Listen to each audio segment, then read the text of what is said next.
जंगलातल्या वाघोबाला लागली कसली चाहूल, मनी माऊ येत होती अलगट टाकीत पाऊल, अलगट टाकीत पाऊल.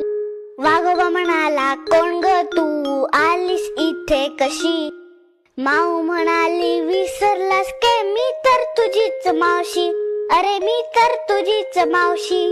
लखलख डोळे, तीक्ष्ण नाक, लांबच लांब मिशा, समोर उभे राहता वाटे आरसाच मधोमध जसा, आरसाच मधोमध जसा. सारखे सारखे आहेत ना आपल्या दोघांचे पंजे, पाठीवरचे पट्टे सुद्धा सारखेच तुझे नि माझे, अरे सारखेच तुझे नि माझे. रुबाबदार शेपूट सारखीच हलवून बक्की अशी, उगाच मला म्हणत नाहीत वाघोबाची मावशी, वाघोबाची मावशी. धिटुकल्या माऊचं बोलणं ऐकून वाघोबाला वाटली मज्जा, न राहून शेवटी बिचारा लागला सुखदा खदा, लागला सुखदा खदा.